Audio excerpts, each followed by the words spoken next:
Hey everybody, welcome back to Adventure Engineers. Thank you for joining us tonight. What's up? Awesome. Kelsey, how are you? I'm not bad. If you guys hear loud barking in the background, we got a new dog and he's huge.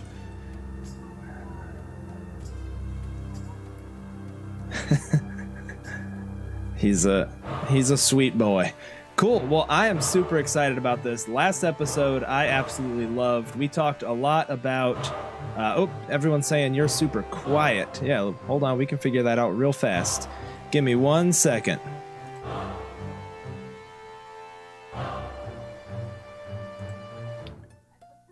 No problem. Hold on. I know exactly what it is. I think.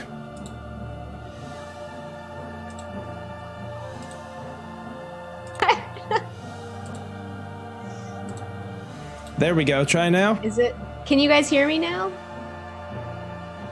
Waiting for. I hope so. It looks like you're coming through now. Okay. It's probably better than before. Oh, good. Okay, good. Sorry about that, everybody. I was messing with my headphones just before we started. I was trying to do those sweet AirPods, but mine won't connect correctly. So, my mistake. Sorry about that. We will. Let's just start over. Let's just rewind. Hey everybody! Welcome back to Adventure Engineers. So happy to be here. Kelsey, how are you doing? I love Adventure Engineers, you guys. Thanks for being here. This is really fun. It's super fun. Last episode was an absolute blast. I loved digging into the Sunless Citadel, one of both of our favorite adventures. Let's see, what's on the agenda tonight, Kelsey? So we are going to finish talking about the second portion of the Sunless Citadel and then move into the final portion. And we're going to kind of analyze the elements of both of them like we did last week. And then we're also going to talk about a subject that we are trying to pin down, which is what makes Meepo so freaking memorable? Like, what is it about Meepo? Yeah. This is an open discussion, so we're looking forward to people in the chat sounding off, but we were struck by how universally loved this little guy is. Yes. And there's not a lot for him. Yeah, what makes him so... Because I love him. Everyone who I've ever run the Sunless Citadel for has loved him, so we're gonna figure out what makes him so lovable, right? Exactly.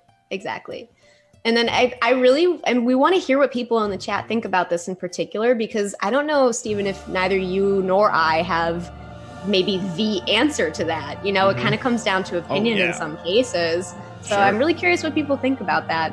So sound off, dudes. yeah, that's going to be fun.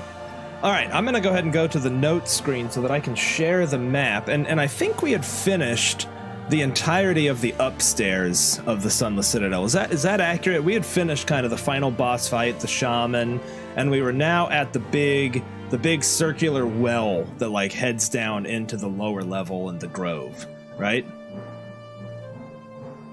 Yeah. All right.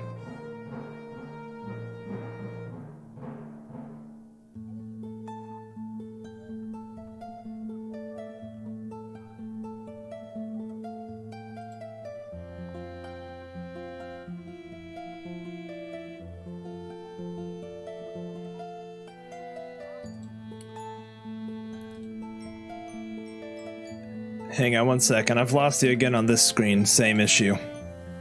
Apologies. Technology. What can you do? There we go. Gotcha. All right, sweet. Yay! Yep. Should be good from here on out. I promise. She'll hold together. You hear me, baby? Hold together. I'm losing concentration on my spell. I don't know what's happening. No, it's just this is basically the Millennium Falcon, and every time I stream, I'm like flipping switches and buttons and just like keeping my fingers crossed so we make it to hyperspace. We'll get there. Oh man. But I mean, what were we? So I don't know where I cut off, but I think I was just like pontificating about how the second section of the adventure is the main section. Right. It's the payoff. It's what's got the answers to the questions. Yes, it does. And it's also very like this goblin portion where we meet Meepo, like that part of the adventure is the most like Swiss Army knife because I feel like it serves a lot of purposes. When we look at the analysis, we see that it has kind of a little bit of everything. Like it's not too heavy into history or foreshadowing or anything in particular. It has elements of all of that. And it's also where the majority of the subplots get presented and resolved. So like an example is the dragon. Right. I was thinking earlier, as I was looking through this and thinking, prepping for tonight, I thought if you were to eliminate the descent into the lower level, and of course eliminate the hooks into the little twig people and the apples and stuff, you could run the upper level as a completely self-contained dungeon. And I think the payoff is pretty sweet. That's really interesting, and I completely agree with you now. I've never thought of it that way, but yeah, like the final room of that upper level that's kind of where it really introduces the foreshadowing of what's below.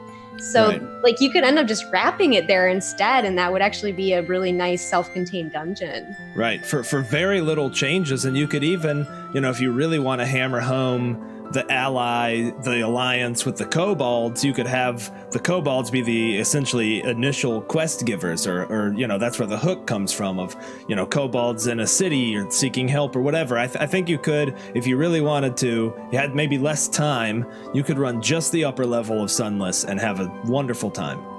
Yeah, that's actually really interesting. I might look at whether that's possible in like a shorter, like if you don't have as much time to sit down for the whole thing. Yeah. And that's really interesting, because maybe that is part of why Meepo is so memorable in this particular adventure from end to end, because he's actually a surprise. Like you have no idea that's what you're going to walk into. Yeah. He's like a friendly little faction guy. Like maybe that's part of why he's memorable.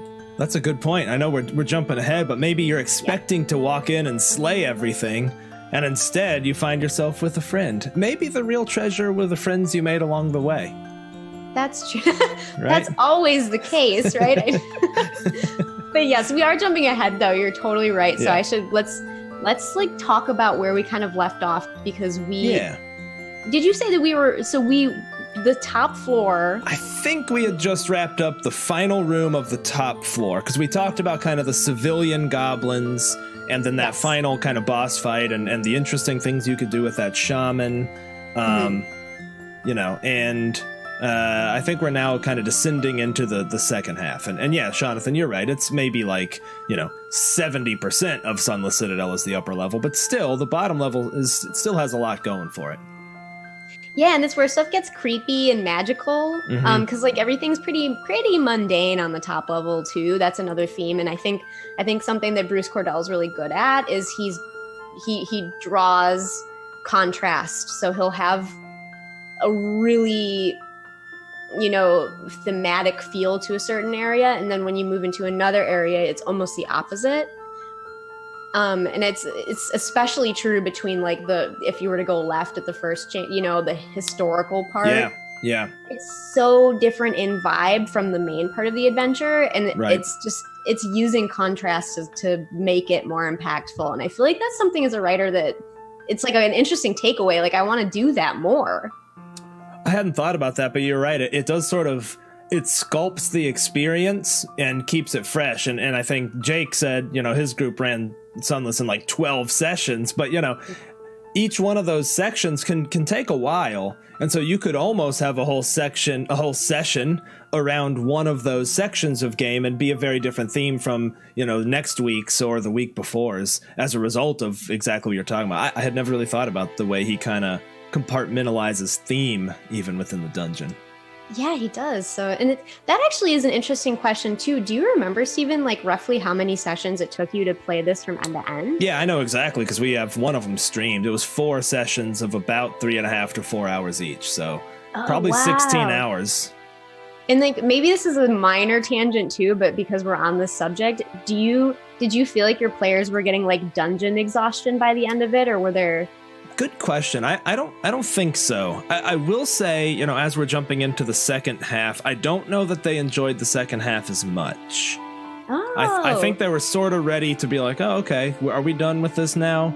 I don't know that that's entirely fair, because I do think it was fun, and I think the last fight was really cool, but parts of it are a little, I don't know. I think it didn't have quite the same charm as the upper level. Yeah. Oh, that's really interesting. Like, we can maybe, we should talk about it as we go through the rooms, like the things that they felt most compelled by versus not, because that's like, again, that's good information. Agreed. What does this say? Oh, Jake's saying his players got real tired of all the doors.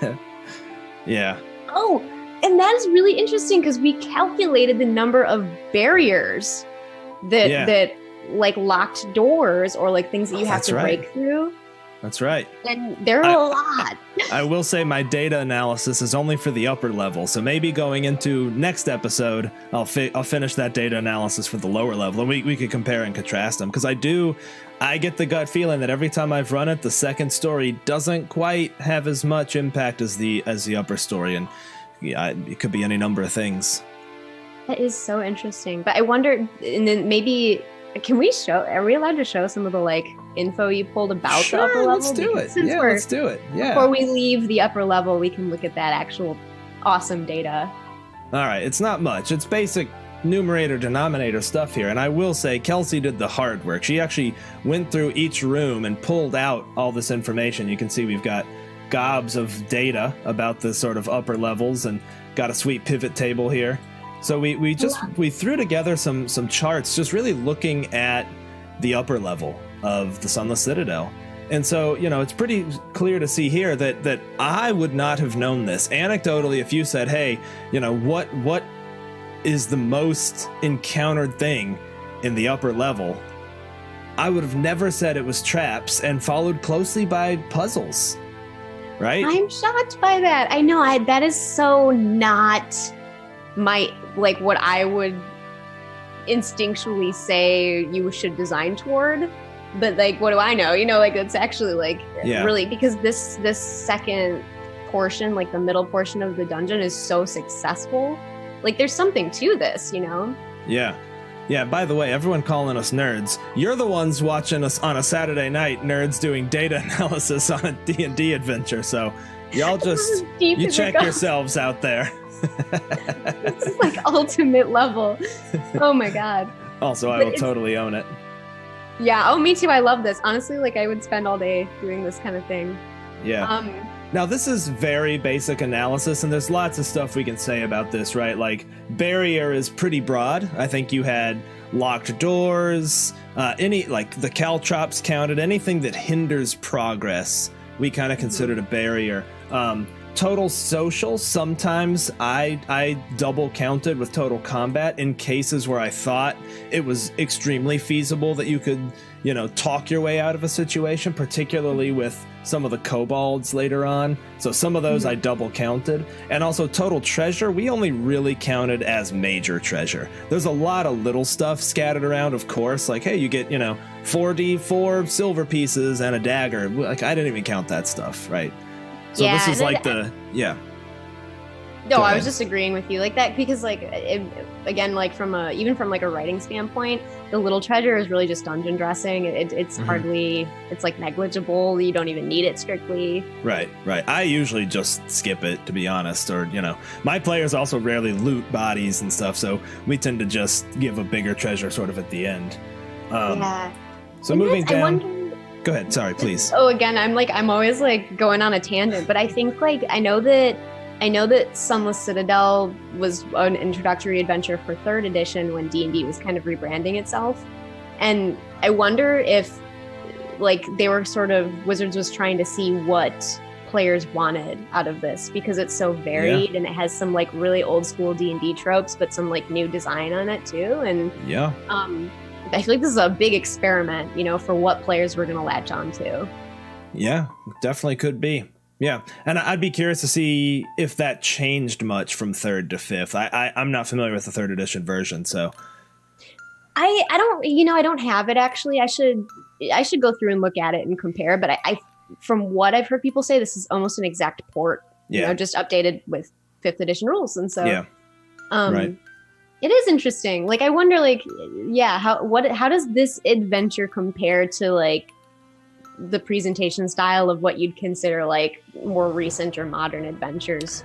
Yeah, good question, right? Because also third was delivering right off the heels of second, which was much closer to first, right? Like first and second, I think share much more similarities, similar to third and fifth. Like I think third and fifth are kind of very close cousins. And so I personally feel like by the time third and fifth came around, mundane treasure mattered a lot less. This is completely anecdotal, but for me playing like, you know, first edition, I didn't play a lot of first, but I played a lot of second edition. We tracked every damn little thing. Like if you pick up a stick, you're like, oh, cool. All right, let me write that down because I'm gonna use that later. And in fifth edition, I think you just have so many abilities innately, right? Like your characters are just individually so much more flexible and powerful that you're like, a stick, whatever, man, I throw that away. Like, yeah. So I feel like maybe there's a change there too. I don't know. There is. It's a weird shift. Like there's, I mean, a lot of second and first edition, I think, leaned heavily on the more mundane at lower levels and like player skill versus character skill. Yeah. So yeah, I don't know. It's like I think third edition like was so new that they were trying to kind of like tiptoe into, you know, presenting dungeons, but it wasn't. I don't know if they were positive what people were going to actually latch onto. Like, yeah. Is hoarding treasure like important to people? Like probably not as much, but they're not sure. So anyway, that was a tangent. No, that was great. That was super interesting. Hey, what's up, Quest and Chaos? Thank you guys for the raid. Appreciate that. We're just doing something super nerdy. I promise. Well, actually, I was gonna say I promise this is actually cool. I'm not sure that it is. We're looking at the Sunless Citadel and breaking it down really through the data. So we're kind of assessing what makes it so great because it's a wonderful adventure if you've ever run it. So as I continue forward in our very basic data analysis, you can see here that I took the same analysis from above and broke it down by those sections of the upper level. So the left door path is the sort of history, you know, very interesting lore-filled section. The right door path is really I delineated the right door path as kind of where you go and fight the rats, or where you find the dried out fountain and stuff and whatnot. The dungeon descent is simply the entranceway. The goblin side is where most of the combat happens, and then the kobold side is sort of Meepo and through there. So, you know, a couple of things jump out very quickly, which are, you know, maybe this didn't need a data analysis because you kind of feel it in your gut. The goblin side is far more combat heavy. The kobold side is far more social heavy, which is kind of, I don't know. I think you know that anecdotally, but it's kind of interesting to look at. Yeah, there's always the opportunity for that to flip-flop potentially, although I guess I've never heard of players allying themselves against the kobolds with the goblins, but it's technically possible. I've never heard of it either. I'd love to see it. I'd love to watch like a totally different, like wacko run through of the Sunless Citadel, because like I said, I've run it 3 times and it's gone similarly every time. Yeah. Hey, real quick, everybody, while you're here, as you may or may not know, we recently hit our major goal of 1,000 followers on our channel, which we were super blown away about. And so to that end, we are doing like tons and tons and tons of giveaways over the next couple of weeks. And I will kick one off right now. This is a raffle for anyone in the channel. This is a generous donation from Kelsey herself right here. And this is a copy of the Monstrous Lexicon, which is essentially a tome of really cool monsters that you did with the Pickled Dragon, if I'm not mistaken. That's true. Mm-hmm. Yeah, and it is super cool. I will say, big spoiler alert, there's a whole section that are aliens, like from the movie Aliens. They're not called that, but I saw what you were throwing down, Miss Dion. I saw. Oh, they're so actually. Oh my God, they're definitely aliens, and It was so fun to write. Thank you, and I hope whoever wins it writes so many monster adventures after this. Yeah, I'll tell you what. I am planning a one-shot where people like go to a derelict ship, like a sailboat. But I'm going to make it totally aliens. And they'll probably pick up on it eventually, but I'm going to have, like, the company guy, like a Burke-type dude. I'm going to make aliens, and it's going to be using those creatures. So, here we go. We are starting the raffle right now. You can enter by typing !join. If you're here for the first time, please consider giving us a follow. But if not, we don't mind. We're just glad you're here. All right, getting right back into this analysis. So we'll talk about. I've already dragged us along like slowly enough, but if we are going to move into the last section now and probably talk about it in its shortness, it's not very long. Although the map itself is big, the number of rooms and things that you can do here is actually almost as small as the first sort of left path. You're right. It's pretty sparse, really. Mm-hmm. And it's, there's like, and this is probably for story reasons, like there's no real subplot in here except maybe figuring out the twig blights. Right. There's no foreshadowing required anymore because they're moving into the last section. Right. So that really just leaves room for main story, and that's what this section focuses on. When you look at the data, most of the encounters have to do with moving forward and resolving the main storyline. Right. Yeah, and it's the payoff for the final boss fight, right? I mean, that's really what it is. And, I was thinking about this the other day, and also what we were talking about earlier of kind of why it's fallen a little bit flat. And I wonder if there just wasn't quite enough setup for the boss. Like, he almost comes out of nowhere. Like, you're like, oh, it's a druid down here doing the things. Like, I wonder if there is one rumor mentioned in town, but I almost wonder if it had been mentioned a little more. Yeah, and like you don't really discover many details about him until you get down here, and so it seems like it all comes on very suddenly. Right. And the storyline is also a bit complex. Like, you're there to save adventurers, but you still haven't seen them yet by the time you get down here, except there is a dead one. You found 2 dead ones above, I think, and then there's 2 still unaccounted for. So, all right. Let's do a quick run through of what's down here, and then I think we can kind of circle back and do that analysis and look at the whole adventure kind of holistically. So right off the bat, you come down here into 42, which is the kind of soft dirt all over the place. It's where that big well essentially opens up down below. I forget what the name of that area is, but I've got it right here, so we can scroll down.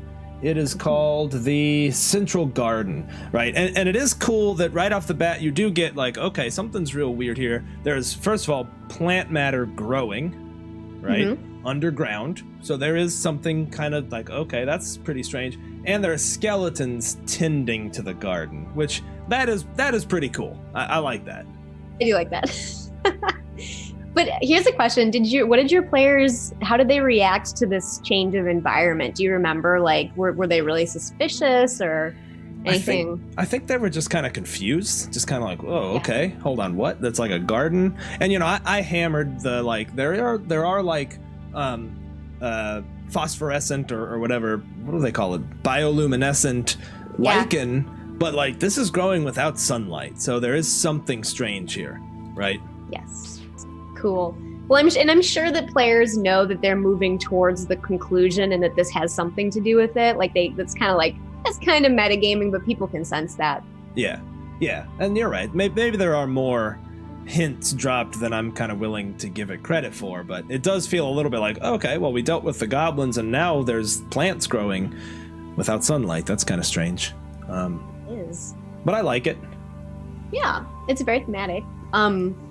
And then where do they move? They can move up into 43, yes. Which it has a tunnel to nowhere, which is always like a really risky design thing. And I've totally done something like that, and like we had to write it out of the adventure because it was too risky. That was super interesting.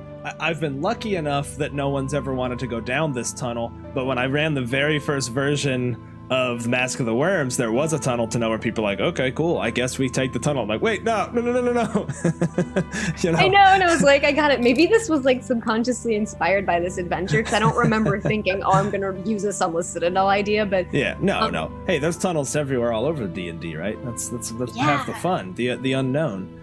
And like, why do we even have them? I think like as a writer, it's because you want to convey that there's a reason why there's an underground and it's been burrowed. Like, you have to imply that something made this space. Right. but I think there's a way to do that without giving the characters a potential like derailing. Yeah, right. The cool factor is, man, we can go explore the Underdark. That's tight. The negative is this where we're supposed to go?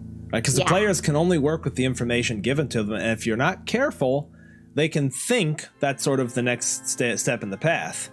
And then you have to really break immersion and either be like, okay, well, I guess we're done with the Sunless Citadel, or think of ways on your feet to get them back or whatever. I think I've always described it in a way that people are like, I don't care about that. I can't remember exactly how, but that's good DMing because you like know your players and you know kind of how to steer them subconsciously towards what they're there to do, because players don't know that. And right. I see someone saying too, like the Mad Mage is full of these sort of side tunnels. That is very true. And Wizards actually acknowledges that in the book by saying you might need to design some side dungeons because there's a lot of tunnels to nowhere. So yeah, that's crazy. Use it at your own risk. Well, if there's one thing you need more of in that book are more dungeons, right? Exactly. Oh my. There's a lot there. So yeah, they get past the tunnel they hopefully don't take the tunnel to nowhere. We'll assume they don't. Right. But I've always had the hunter there. I think that's a cool encounter. It's supposed to be a D100. There's a percentage chance that he's there versus off hunting. But I always have him there. And I think some of the time they've fought him and some of the time they've kind of talked him out of being like, hey, we don't have any quarrel with you. And he's kind of like, all right, cool. I guess I'll just go my own way. But I like that seeing him very much implies that there is more of an ecosystem down here because he's a hunter-gatherer. He's bringing back supplies, bringing back food. I think that's an important thing to convey there again, adding to the fact that this is a living, breathing place. Yeah, I do like that. I like the idea that, of course, there's going to be things going on in this ancient place that have nothing to do with any particular subplot. He's just there. He's not really allied, at least from my understanding, and I could be wrong about this. He didn't really have an alliance with any particular faction. He was just kind of living there. Yeah, let's see. Maybe he's like with the goblins. I don't know. Maybe you're right. Yeah, I can't remember now. Scott reside in National Chamber. Yeah, I could be wrong about that, but I liked him because he's so, he's got like that's the one with the antlers, right? He's got like the helm with the antlers. He's just like really cool. He's got like the hunting rats. Yeah, he has trained like his war dogs, or they're actually rats. Yeah, that's cool. I like that part. So I'll say this before we even get into it. My players, in the 3 times I've run it, have never gone to 44, 45, or 46. Oh, okay, wait. They've never headed south. Oh, gosh, yeah. And that's like a totally optional portion. Which, like...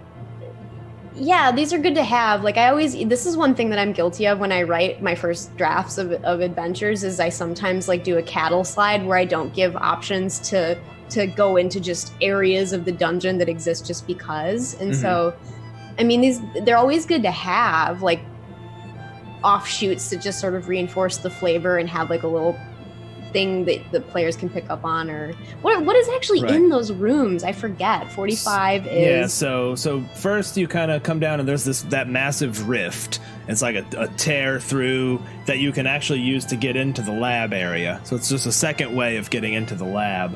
And then you do find a shrine in there. That's kind of another, I don't even remember what it is, to be honest, but I think it's another kind of dragon shrine. Yeah, I'm looking at it now. It looks like it's, important to the dragon cult. So it ties into the motif from up above. And and this was the section that was the most heavy in history once again. Yeah, you're right. You're right. One of the most, yeah. And so it's like, it's definitely not necessary for the main plot, but it maybe just reinforces the flavor. Right. And there is a one little combat there, a little fire snake. Should be a relatively easy fight at that point because the characters are probably level 3 at this point, I think. Or maybe they're level 2. I forget when you're kind of supposed to level up in this, but I don't know. There's like a little sidebar and then a quick little fight, but I think 47 is the beginning of the end, right? 47 is clearly like, okay, this place is lived in by someone powerful because it's like, labs and weird experiments and stuff going on in those rooms. Yeah, and it starts to explain absolutely. Like I feel like actually when you hit these rooms, that's when you know what the ending is going to be. Yeah. Like there is some kind of magical mad science going on, and that's what's causing all of this. Yeah, which is cool. Like at this point, you're like, okay, here we go. Magic crazy dude. We're going to have to go slay some crazy magic user. Exactly. And I really like that. I like that the characters sort of get to solve the question for themselves just by what they encounter through exploration.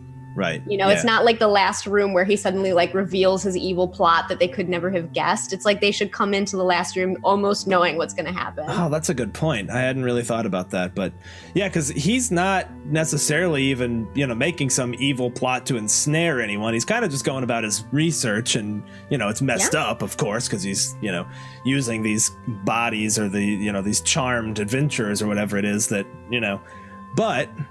Yeah, he's probably just as surprised that the adventurers are there as they are that he's there, I guess.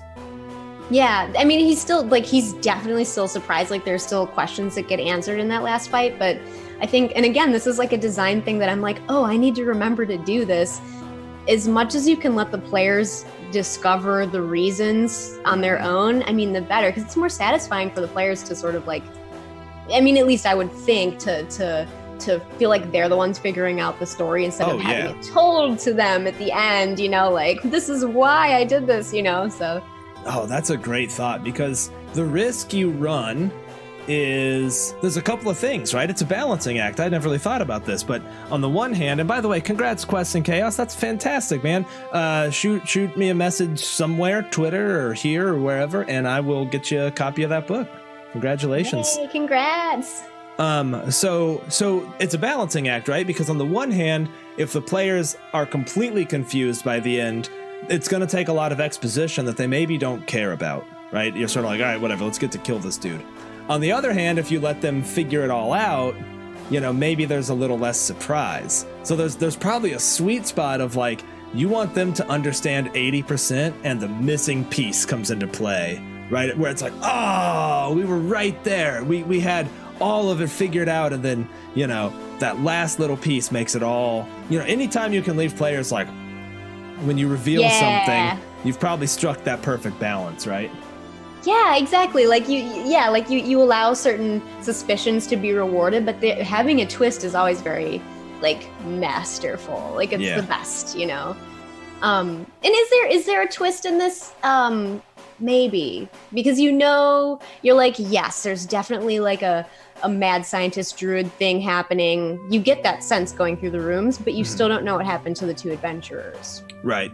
Yeah, I don't know if I don't know that I'd call it a twist, only because you don't have as much information up front. But I do think it's a pretty satisfying conclusion. Like, I think once you figure it all out, and if it's okay with you, let's just skip this middle stuff. I mean, there's some interesting stuff in here. Let's jump to the final encounter, right? Yeah, because now they know it's coming. It's basically like anything in between is just like a barrier. Yeah, and I do think rooms 48 through 49 were like by far the only part of the kind of slog when I've run it, and I think I even shortened it. I think I cut one of the 48, 49 pairs just to like, let's get to the end here.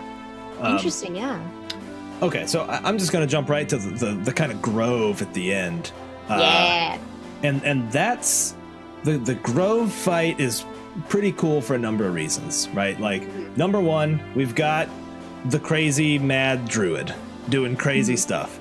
He's got I can't remember if they're actually corpses or if they're charmed. In my game, they were. I made it a little darker. I made them corpses that had like tree roots, like coming into their body. So they had like become one. They had, engaged in communion with the tree. So I made them. I don't remember if they're actually dead or not in the original. Are they?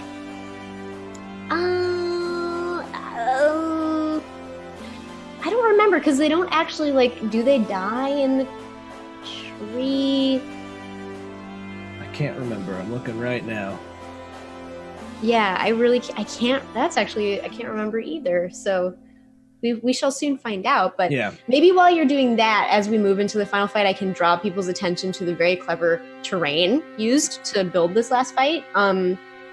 I always love looking at this because there's a huge thing that goes through your mind when you're writing is how am I going to make sure the players don't, first of all, see the enemy from 1,000 feet and just like pepper him with arrows / you know, like, I don't know. And so like Bruce, when he made this map, Bruce Cordell, he did a lot of breaking up of line of sight and a lot of the need to move into a space and like have it revealed to you. Like there's a lot of broken walls and terrain in the way, so it's not just like a run and smash type fight. Right. And it gives the players a chance to maybe like be sneaky up to the last second. And so like I can definitely see there was like thought put into how to lay out the terrain of the final fight. I mean, even from the wall 5, 10, 15, 20, 25, 30, 30, even from the edge of the wall, it is just far enough to be outside of one move of one character. And I think that was all mindfully chosen. I would like to think so. It's like 35-ish feet from the wall edge. And so I think you're right. It definitely struck me the same way that it's very difficult to get line of sight from the entrance to the tree until you're extremely close.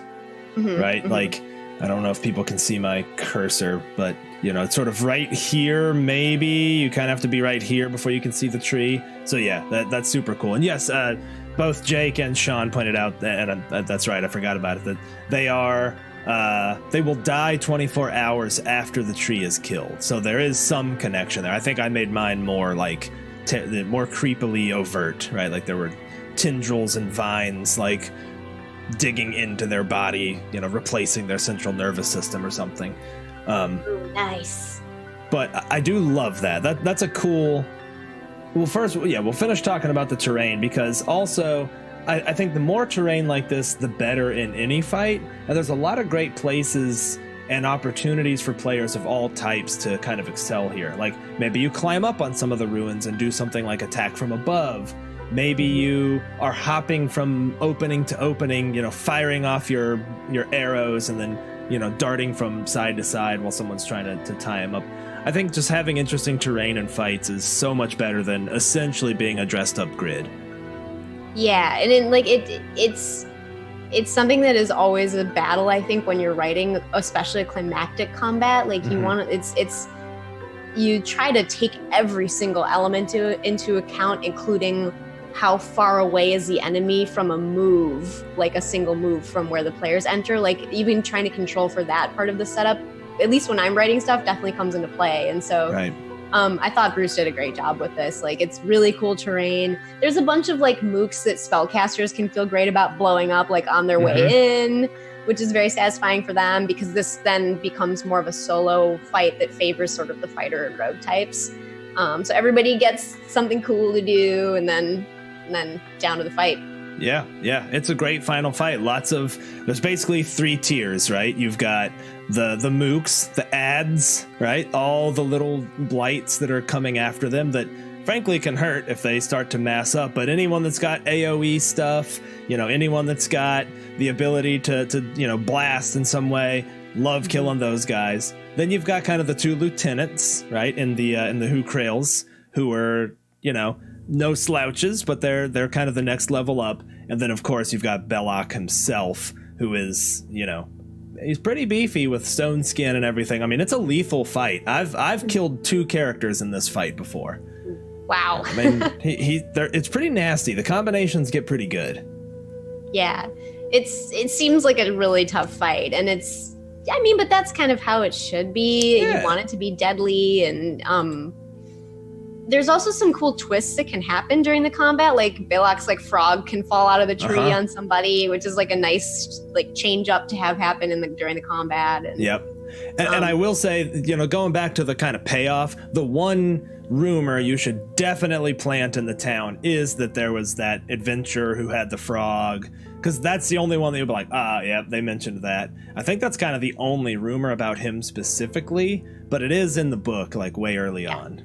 Very true. That's like the most far distant foreshadowing possible. Yeah, exactly. Just a great fight. Any other thoughts about the last fight? What do you got? What do you think? It's interesting because, I mean, I don't think any DM actually wants the last fight to become like a diplomacy argument. So I feel like it's written strongly into the game that Belloc will try to stall by chatting, but he will eventually resort to combat. And I was going to ask you, Steven, like if your players ever tried to sort of like, if they ever invested a pretty fair amount of time like chatting with him or being like, why have you done this or anything like that? I don't think so. I think because I've made it more clear that what's going on is really dark. Like, even if you were to see the Who Krails and maybe not get the connection to the tree yet, what I've done by making them more overtly connected to the tree sort of leaves no room for interpretation there. And my players tend to play leap at the chance to do good type of players. So yeah, I don't know that there's ever been much conversation there. I don't think most people would probably try to waste their time chatting him out of it because they know this is a boss fight. Yeah. So yeah. who knows? I'm sure it's happened though. I'm sure it has. Someone out there or has at least chatted him up to distract him or something cool, but I think it's inevitable that you're having combat at this point. Yeah. Is there ever could there be a great meme in this? Like the player rolls a natural 20 on their persuasion right. for the boss fight and the DM is just like whatever. Yeah, I guess you convinced him. Sure, we're done. Go home. No, I know that'd be so funny. I guess I still wouldn't. I would still be like, I don't know. What would you do in that game? What would you do? Here's a theoretical. Let's say someone tried to diplomacy Balak out of attacking them, and they rolled a 20. What would you do as a DM? All right, here's what I would do. First of all, nat 20s only ever actually occur in combat, so a skill check technically can't ever critically succeed. That being said, I do want to benefit rolling 20s because it's fun. I mean, when you see a 20 come up on the die, so I tend to treat it like a critical success in a less than, dire situation. I think in this case, I would have him heavily consider himself and consider his convictions, and you would probably succeed at him being like, trying to remember his former self. But I think ultimately that would only trigger the inner rage, and he would then probably wind up attacking him. But it might certainly buy them some time, and maybe some introspection from the villain. And if they could use that time and capitalize on it, then great. I don't think I would allow this fight to not happen. It'd be the same with Strahd. That final fight is gonna happen. You can you can try all the social tricks you want, and look, if someone has a super compelling argument or a sacrifice or something, then that's a different situation. But if it's kind of a off the cuff, like, hey man, maybe you shouldn't do evil, persuasion 20, this is still happening, right? Exactly. I like that. I think that's a really very good response to that type of situation. Yeah. It's good to know. Yes. So it's a fight. It's a tough fight, but Jake says if they destroy the tree, they actually set things into motion for a later 3rd edition module. Is that one later on in the chain of this set of adventures? Yeah, I'm interested to know that too. And I will say, speaking of Strahd and speaking of the Gulthias tree, there is a major tie-in in Strahd where there is a Gulthias tree growing on Yester Hill. And so when I got to that point, knowing my character's love of this game, I tied them together. And I did something kind of a little, almost an epilogue moment in one of the sessions where I implied that the Gulthias tree is this evil, ancient entity, and its roots actually run between planes. And so the Gulthias tree growing here, and maybe elsewhere, there's sprouts of the Gulthias tree on Toril, it's connected to the Gulthias tree on Yester Hill, and it had flourished there because so much evil was being done that the thing thrives in environments of pure evil. So that way I can kind of call back upon the Gulthias tree in other situations, and even see little sprouts of it and stuff in places of evil. Oh, that is so cool. You guys are the masters at making elements of one kind of campaign become a part of another. Like the Shards of Amber is so cool. We try to. It's more fun when people for the players. The characters don't know the difference, but the players get to be like, oh, it was that NPC from before. Dude, and that's important. The players experiencing the game, you write things to appeal to them as players, and so DMing has to do that too. Yeah. So cool. Oh All man, right. The last fight they get them. Maybe they save the Hukriels, and maybe you kind of can't save them the way it's written, but I'm sure that I don't know. Have you ever let players like rescue them from their fate? I think I've had like a final tragic, like give this ring to my mother type thing, but I've never had them get them out of there. It's too late for that. But listening to being reminded how it's actually written in the book, it would be kind of cool to have them have the tearful reunion with their family only to then die because of their disconnection from the tree. That could be a nice heart-rending moment.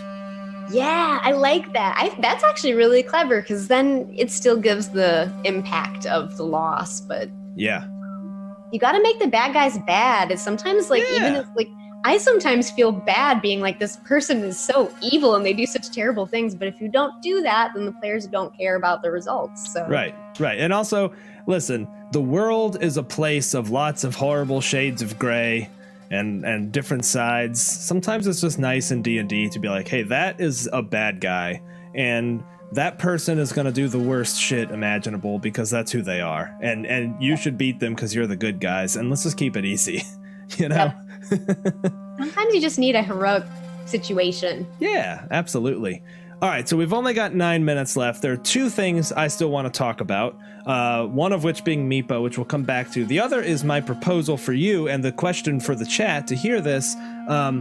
I would love to, next episode, do some high-level planning for Storm King's Thunder, because I'm going to be running that campaign next for our Sunday games, and we've only got maybe 5 to 7, I'm not 100% sure, episodes left of Waterdeep Dragon Heist before we're going to want to kick off Storm King's Thunder. So what I really want to do is exactly what we're talking about here, making sure the final epic moments have been planted and seeded all along. So, for example, for those of you who have played through Storm King's Thunder, I am going to have the game open up on the gambling barge, the Grand Dame in Yartar. They're going to be gambling on this barge that later on is very important. I hope my players aren't watching right now. I've already told them you're not allowed to watch the next episode because I just really want to lay out a very high-level plan, even if it's bullet points, of make sure to mention this thing at this opportunity so that later it makes more sense and has a good payoff. So, would you be interested in helping me do that?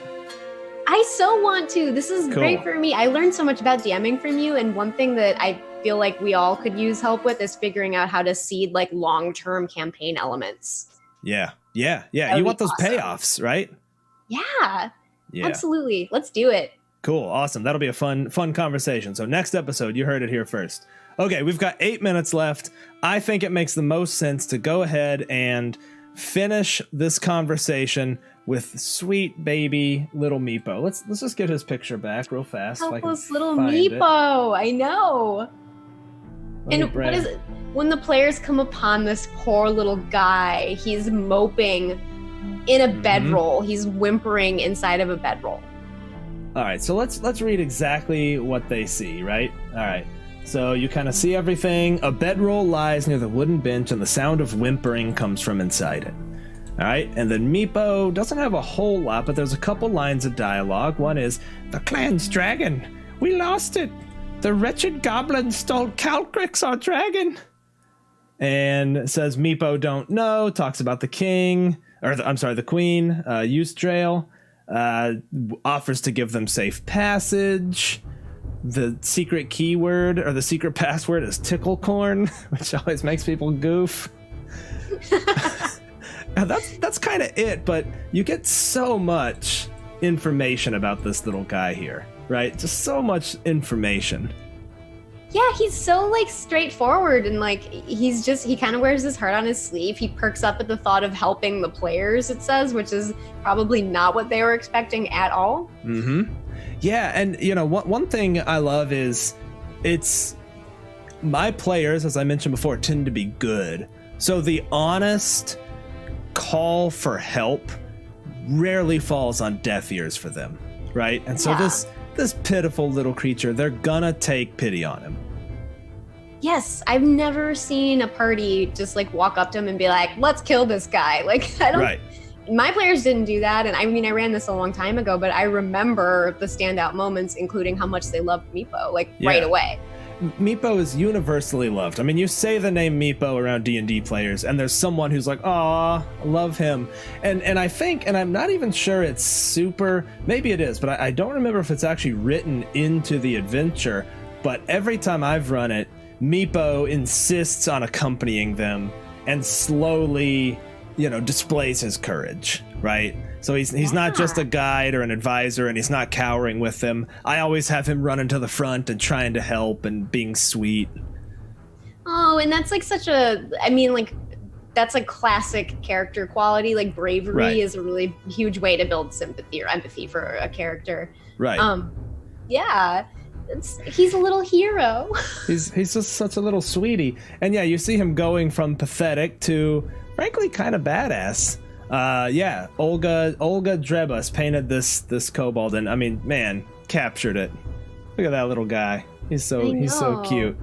He looks determined and innocent. And it's interesting because maybe this is an example of the fact that you don't need a lot to make a memorable character. Like you don't need a big description and like a big history and like complex motivations. He has a motivation, a simple one. Right. And he acts a certain way right off the bat from the characters, and like that combined is really all you need, Yeah. And it's I even think like I tend to feel like I'm pretty sparse with the way I describe NPCs, and I think he could even fit into a reduced version of the way that I do it too. I think he could, because you don't necessarily even need his lines of dialogue, right? No. And he's got one quote. But still, though, there's so many vast numbers of NPCs, and none of them are loved quite the same as him. So is it really just his hero journey? Because I can't think of many other NPCs that necessarily get that same opportunity. Is it that he starts so low and ends so high? If he dies, he frequently dies at the dragon, but not always. He's still kicking in our world. Yeah, I mean, like, I think there's something to be said about an NPC that surprises the players at being helpful, because like, it's like, have you noticed this like inverse like thing that happens where the more trustworthy you try to make an NPC, the more the players do not trust it. Listen, or him or her. Like one of my biggest hangups was Irina Koliana in Curse of Strahd. I tried to make her like headstrong a little bit and brave and like I don't know, just a little bit, not stubborn necessarily, but being like, yeah, I know I can take care of myself. I appreciate that you're here, but I don't need you to treat me like a child. And my characters hated her. They didn't like her. They didn't trust her as a result of her seeming strong.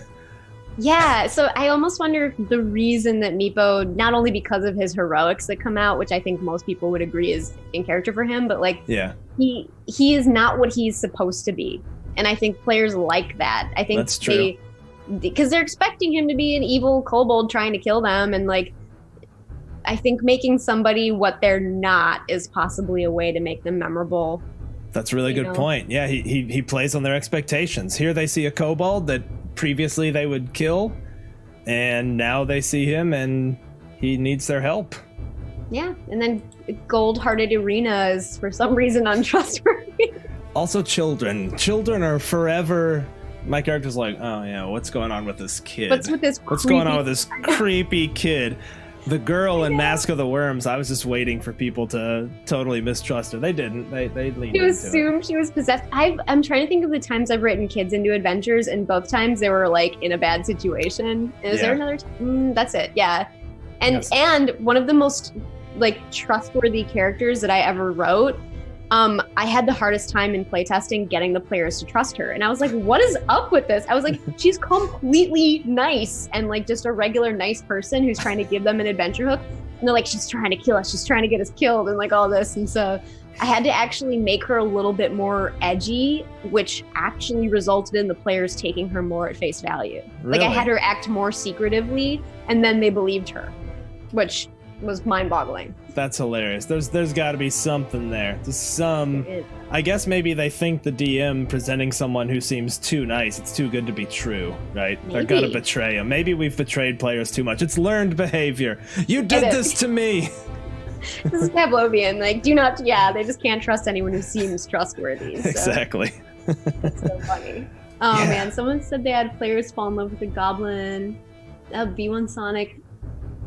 Oh, there was a goblin Mikas who became a paladin. See, we That's love wonderful. seeing people become something you wouldn't expect. Yeah, I love that. So right now in our Max cinematic universe, Meepo is a level 2 rogue. He just got to level 2. And let me just say that kobolds, the player race, is extremely capable as a rogue. They're wildly powerful. Oh my god, I love it. I've seen a high level kobold warlock as well, and that was hysterical because he was a warlock of like the great old one. Yeah, that's cool. And that was great too. All right, well, we're at 10:30. Any closing thoughts on the Sunless Citadel? Well, this will always be one of my most beloved memories of running D&D, and I'm probably going to run it for another group soon. Good, cool. And I really like the analysis we did. I think we can do this down the road. We can look at similar data for other adventures and see how it stacks up against this one. Yeah, I think that'd be really fun to do. We could break apart similarly sized ones and compare them. Maybe we could even do Forge of Fury next, because it is technically the second one in the adventure path, and I don't know people love it as much. So I was looking through it, and I think that it has the problem of second edition called the complexity is so bad that I can't even figure out what to do. Mm-hmm. Yeah. Would love to hear your thoughts on that, Jake. All right. Well, hey, thank you everyone for joining us, Kelsey. That was super fun. Yay. Thanks, you guys. This was fun. This is always great to chat about this kind of thing. Yeah. Oh, yeah. Getting nerdy with it. Quest and Chaos, congrats again on the win. Reach out to me and I will have that mailed out to you. And until then, I am raiding a random D&D channel I found. So stick around, show them some love, and see if you can make their night. Thanks, everyone, for being here again. We'll be back tomorrow night with Waterdeep Dragon Heist. Hope to see you then. Thanks, everyone. All right, launching the raid. Bye. Bye.